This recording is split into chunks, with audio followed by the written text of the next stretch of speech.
This is a disclaimer. I do not own anything, and this video is purely for entertainment and or educational purposes. Viewer discretion be advised. All properties belong to their respective owners and or copyright. I do not own anything and am merely using footage of this material for entertainment and or education purposes. You guys aren't cute! I still have more friends than you! So, was I right about Boscha? Kinda. She kinda could be redeemed. We just didn't get to see a lot of that going forward.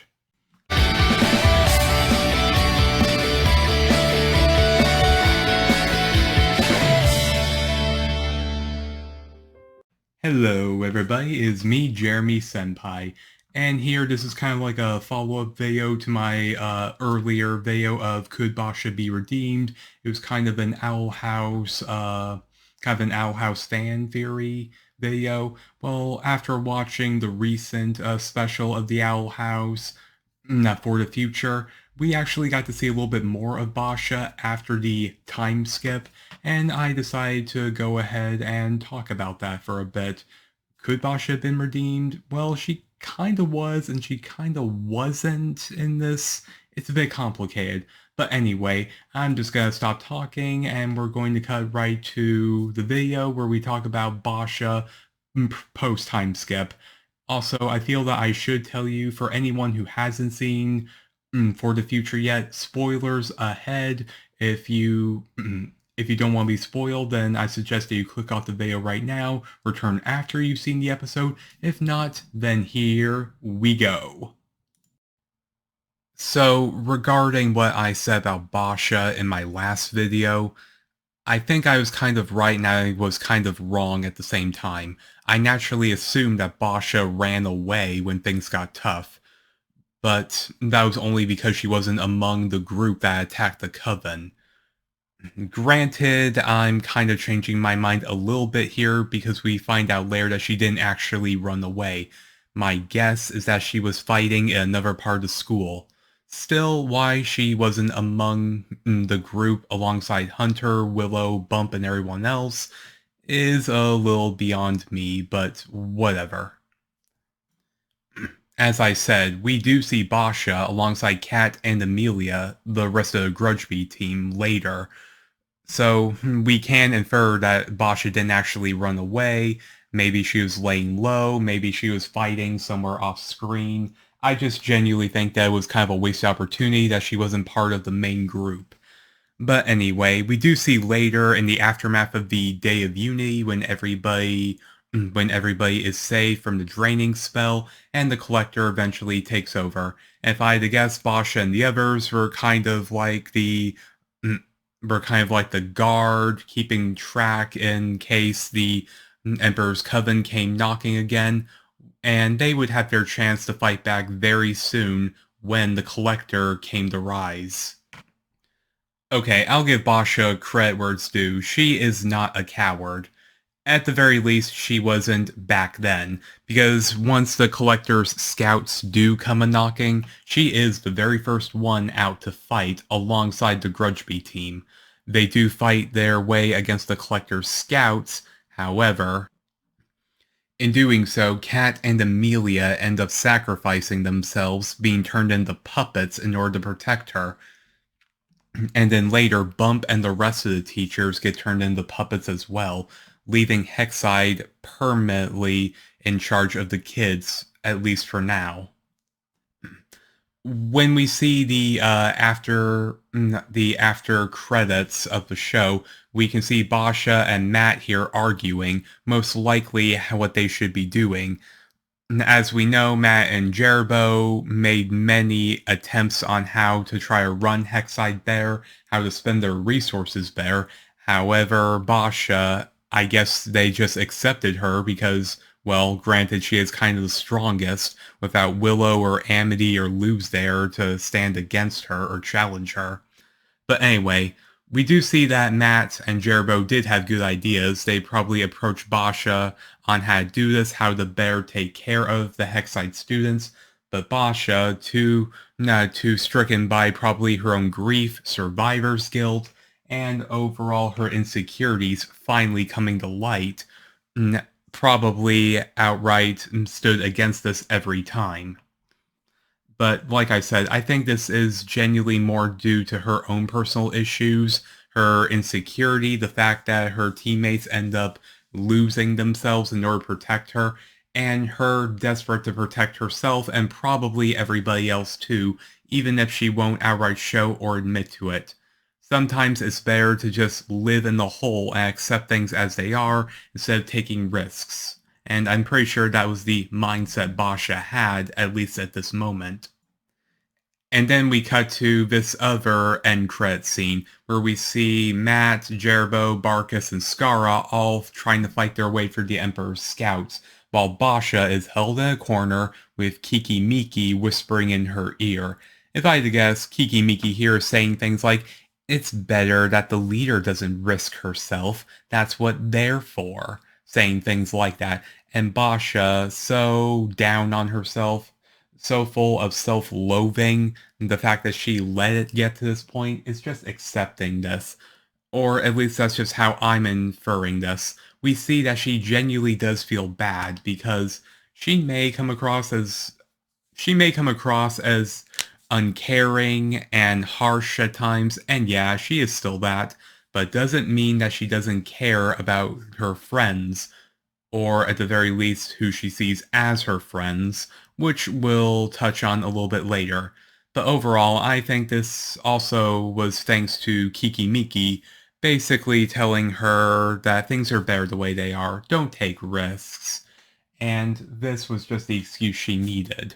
So, one thing led to another, until Boscha became president of New Hexside, but in doing so, whenever anybody, specifically Matt or Jerbo, tried to propose better living conditions, or even things that would be considered too risky, then Boscha would consider it, only for Kikimiki to whisper in her ear, Palpatine style, and immediately shut it down.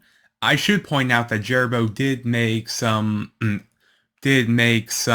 suggestions on how to preserve their food better, and Boscha seriously did consider it, at least for a moment, until Kiki Miki here, yes, that is what I'm gonna call her from now on, you can thank Camilla for that, Kiki Miki telling her that it would take away from Boscha's guards, meaning that Boscha's guards would probably decrease in number, leaving her more vulnerable.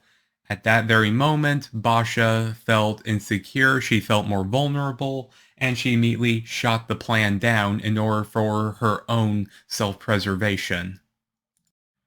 And that leads us to when Boscha and Willow confront each other after months of being apart. Boscha definitely wastes no time in trying to belittle Willow, but personally I feel that there's a good reason for this. It's not just Boscha being Boscha. I personally feel that after everything that she's been through these past few months, she needed kind of an outlet for her self-loathing and aggression. I feel, and what better way to do that than to target your old bully victim, half of which Willow. I personally feel that this is more Boscha trying to lash out at somebody to ignore her own personal problems. I mean, I legit think that these two were square up. It'd be a close fight, but I know Willow would win, hands down. Hit like if you guys know Willow would beat Boscha. I have no doubt about that. But yeah, this is kind of more Boscha lashing out than anything else. I think she recognizes the fact that Willow is a genuine threat, and I personally feel that she wouldn't be so confident if Kiki, Miki, and her Abomaton weren't waiting in the wings. Alright, now we move on to that scene. Yeah, you all know exactly what I'm talking about. Let us go, Boscha. Oh, Amity, I already let you go. Many times. When you stopped hanging out with the group, when you left the Grudge Bee team, when you disappeared for months. What are you saying? I'm saying... Please come back. Eh? The others are gone, but we can still be a team. we can rule New Hexide together. It'll be just like the old days. Maybe... So, a lot to digest from that. Don't worry, there's definitely more. We know that there's more coming, but there's kind of a lot to digest from what Boscha said. She basically said, Amity, I let you go many times. I let you go before. And I'd be lying if there's not some queer undertone here. But I personally do feel that this is more of a friendship thing, or at least what Boscha saw as a friendship, more than this this cliche love confession.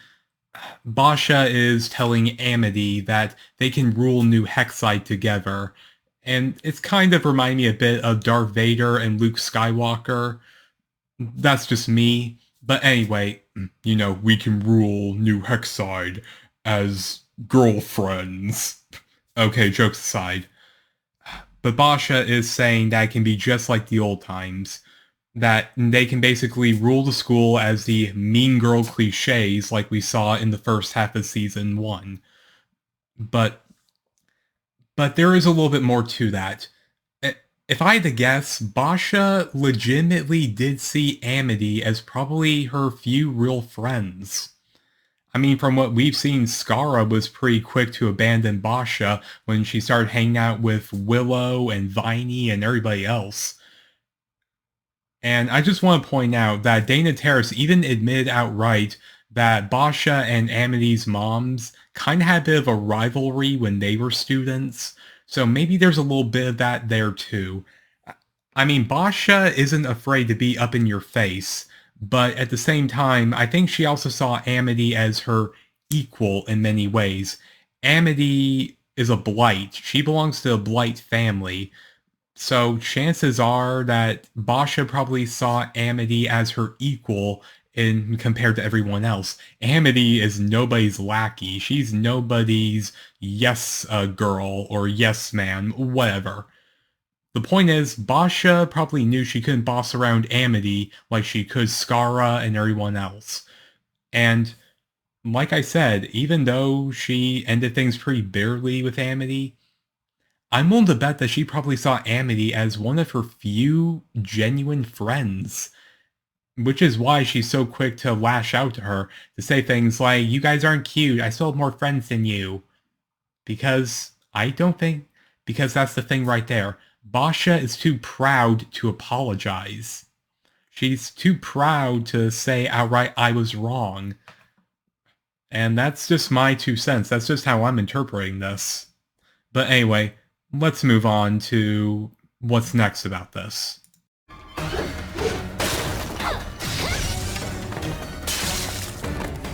Gotcha now, Blight! Huh?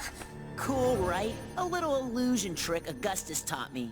But where's Amity? She didn't leave, did she? I can't be who you want me to be, Boscha. But we can still save your teammates. Will you let us try? Okay, so regarding that scene, I think we kind of saw glimpses at Boscha's insecurities a little bit. She literally said, where's Amity? Nah, she didn't leave again, did she? So, yeah. If I had to guess, Boscha may even have an attachment disorder. Like I said before, just a few seconds ago, Boscha probably saw Amity as one of her few friends. Her equal, or at least close enough to it. So, and that can be a little bit unhealthy. She basically saw Amity as her equal, as somebody who she probably respected, maybe did have feelings for. I'm kind of on the fence about that. I'm not really sure. But that's basically who Boscha is. She's too proud to admit she's sorry. She would rather lash out and be angry than outright admit she's wrong. And this does go to Amity too, but we did see glimpses that she genuinely may feel bad for how she treats Amity, at least. Because, like I keep saying, Amity was probably Boscha's only real friend. Skara was a follower. Kat and Amelia were followers. The goth guy with the beanie hat, he was a follower. But Amity, those two probably could have ruled the school again if they wanted to. But yeah. And I also really like Amity's line there saying, I can't be who you want me to be, Boscha. That tells me that Boscha still sees Amity as the mean girl stereotype, Lil Miss Perfect, that we saw in Season 1. The mean girl who would step on anybody, who would bully Willow, and if Boscha probably even sees Willow as that's who you really are, not this girlfriend to the human girl and half a witch, Willow. So yeah, Boscha sees Amity how she wants to see her, as this closeted mean girl who's waiting to come back out. Amity said it best, I can't be who you want me to be. And I do think that kind of gets under her skin a little bit. The fact that just like how Amity did with her parents, mainly her mother, she had to put on an act with Boscha too. That she was this mean girl stereotype. And I'll actually cover a lot more of that when I do an Amity video in the future. Not sure when it's coming out. This is about Boscha right now. So yeah, there's definitely a lot more layers to Boscha. We've seen glimpses of her insecurities. We've seen glimpses of her personal hang-ups. And I think this I think that this episode shows a lot more than we ever thought. And I was definitely wrong. I was not expecting Boscha to be one of the center focuses of the second episode. That was definitely an eye-opener for me. So, did Boscha redeem herself? Kinda yes, kinda no at the same time. She even says outright at the end that she just wants things to go back to the way they are, meaning nothing's really changed between her and Willow. She still thinks that she can boss Willow around, except Willow now can probably fight back. And maybe she's on a little bit better terms with Amity again, but I'm not really sure. I mean, with so much to wrap up in the third and final episode of the Owl House. Yeah, that's depressing. Third and final episode. There's a good chance that Boscha will probably just be in the background. If she gets a couple lines in, I'll actually be impressed, because we have a lot to address in the final episode. But overall, that's just my analysis. That's my opinions regarding Boscha. She did redeem herself when she and the gang show up to stop Kiki Miki, so Luz and the others can go off to save King and Ida from the Collector. But she outright admitted that she did this for herself. Granted, she may do it partly for Amity, because Amity requested it, but I do feel like that there was more of a personal in it for her, if anything else. So, she kinda did, she kinda didn't. It's kind of more similar to Pacifica Northwest in my opinion, that if we had more time to flesh her out, maybe, just maybe, but I don't know. Anyway, I do hope you guys enjoyed this little analysis thought process. If you liked the video, there's a lot more coming. Hit like, subscribe, all that sweet stuff. This is Jeremy Senpai, signing out.